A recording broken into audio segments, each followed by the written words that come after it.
मंजिल आपकी एक छोटी सी कोशिश मंजिल तक पहुंचाने में डॉक्टर आरएफ फाउंडेशन की। डॉक्टर आरएफ फाउंडेशन चैनल को सब्सक्राइब करें और बेल आइकन को दबाएं ताकि आने वाले हर वीडियो की नोटिफिकेशन आपको सबसे पहले मिलती रहे। चलिए आपकी मंजिल को प्राप्त करने वाले रास्ते में शुभ भावना और शुभकामनाओं की सुगंधित पुष्प हम अर्पित करते हैं। हे प्रियवर, आप दुख, चिंता या निराशा के गहन अंधकार में भटकने के लिए नहीं जन्मे हैं। ना आपको निर्जीव मुर्दे के समान निर्बलता, भय, चिंता, कमजोरी आदि दुष्ट विकारों का शिकार होना है। आपको अपवित्र विचार अस्त व्यस्त नहीं कर सकते। जिन मार्गों से आपकी जीवन शक्ति का ह्रास होता है वे आपके लिए नहीं हैं। आप शक्ति संपन्न महत्वपूर्ण व्यक्ति है। समाज में आपका प्रतिष्ठित पद है। आपके हिस्से में सच्चा सुख आया है। आप एक सजीव शक्ति संपन्न महापुरुष हैं। आपके कण कण में दिव्य प्रवाह बह रहा है। आपको इस आनंदमय जगत में आनंद पूर्वक जीवन व्यतीत करना है। सदा विकसित पुष्प के समान खिले रहना है। आप कभी निराश ना हो। चट्टान की तरह कर्तव्य मार्ग पर दृढ़ रहें और आनंद पूर्वक अग्रसर होते रहें। खिलखिलाकर हंसने से रक्त संचालन की गति तीव्र होकर स्फूर्ति आती है, मानसिक रोग दूर होते हैं। आप स्वयं आनंदमय हैं, प्रसन्नता और स्फूर्ति का केंद्र हैं। अपने आनंदमय स्वरूप को पहचानिए और अपने आनंदमय वातावरण का विकास करते हुए अपने मार्ग पर आगे बढ़िए। हे प्रियवर, उठो, जीवन की निद्रा से उठ जाइए। आपने बहुत सा समय व्यर्थ के कार्यों में नष्ट किया है।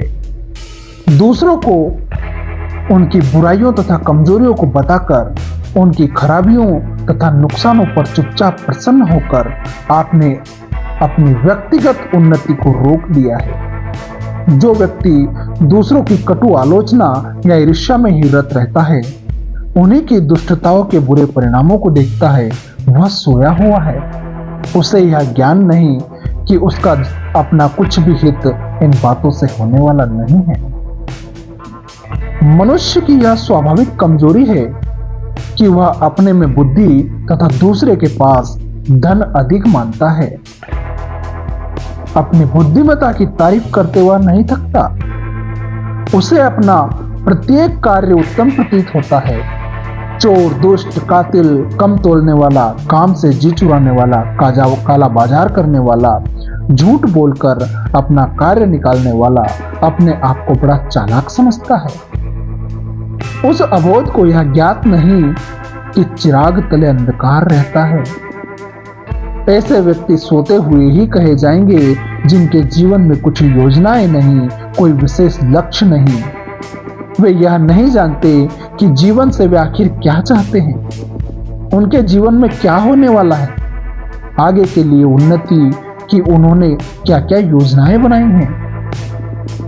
जो यह नहीं जानता कि उसके एक पुत्र या पुत्री होने से कितनी बड़ी जिम्मेदारी उसके ऊपर आ गिरती हैं, उसकी शिक्षा, संबंध या जीविका के लिए उसे कितनी तकलीफें मोल लेनी होगी, वह एक प्रकार से सोया ही पड़ा है।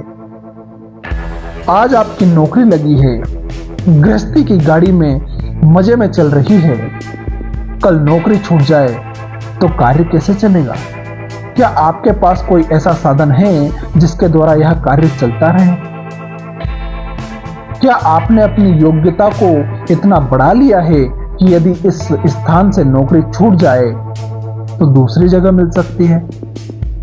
आपकी वृद्धावस्था में क्या होगा? जब शरीर अशक्त हो जाएगा, आपके बाल बच्चे सहायता को आगे ना आएंगे, तब आप क्या करेंगे? किस प्रकार अपना व्यक्तित्व व्यय करेंगे? क्या आपने इस प्रश्न पर विचार किया है? यदि नहीं तो कब करेंगे? रोज आपकी शक्ति का कुछ ना कुछ हिस्सा कम होता जाता है। शक्ति का संचित कोष कम हो रहा है। जीवन राशि लूटी जा रही है। फिर क्यों वृद्धावस्था को सुख शांति में बनाने के लिए आप कुछ नहीं करते? आपकी प्रत्येक पुत्री अथवा पुत्र राष्ट्र का भावी नागरिक है। क्या आपने कभी सोचा है कि उसे क्या बनाना चाहते हैं? आपकी पुत्री का क्या भविष्य रहेगा?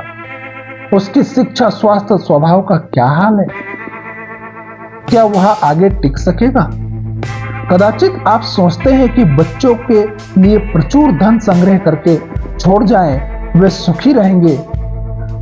यह नितांत भ्रांतिमूलक तथ्य है। संसार में योग्यता ही सबसे बड़ा धन है। जितनी ऊंची योग्यता रहेगी उतना ही रुपया आपके बाल बच्चों के पास रहेगा। अतः रुपया पैसा छोड़ने के स्थान पर योग्यता, ऊंची विद्वता, सामर्थ्यता का धन उनके पास छोड़ने की योजना बनाइए। अपने स्वास्थ्य के संबंध में क्या आप कभी विचार करते हैं? क्या आगे चलकर आपकी वर्तमान शक्तियां स्थिर रह सकेगी? स्वास्थ्य और शक्ति के खजाने में से कहीं आप गंदा जीवन व्यतीत कर अधिक राशि तो नहीं समाप्त कर रहे हैं? क्या आपकी दिनचर्या ऐसी है जो आपको अधिक से अधिक प्रसन्नता देती है, अधिक से अधिक सुख, शांति, आनंद प्रदान करती है? आपका प्रत्येक अवयव उचित रीति से कार्य करता है या नहीं? इस प्रकार के सैकड़ों प्रश्न हैं जो आपको सोचने चाहिए। यदि आप सोए पड़े हैं तो कुछ नहीं है। यदि नींद से उठ जाए तो ये प्रश्न बड़ा महत्व रखते हैं। हे प्रिय बंधु, मोह की निद्रा से उठ जाइए, अज्ञान की निद्रा से उठ जाइए, भ्रम की निद्रा से उठ जाइए। देखिए आपकी आर्थिक, सामाजिक, धार्मिक, स्वास्थ्य संबंधी क्या स्थिति है। इस स्थिति को प्रकाशमय बनाइए, निरंतर आगे बढ़ते रहिए। हे प्रियवर, उठ जाइए, अपनी मंजिल को प्राप्त कीजिए। हे प्रियवर, आगे बढ़िए, आगे बढ़िए, आगे बढ़िए। और आने वाले वीडियोस को देखने के लिए, ऐसी प्रकार और मोटिवेशनल चीजें देखने के लिए डॉक्टर आरएफ फाउंडेशन चैनल को सब्सक्राइब करें और वीडियो को लाइक और शेयर करें। नमस्कार।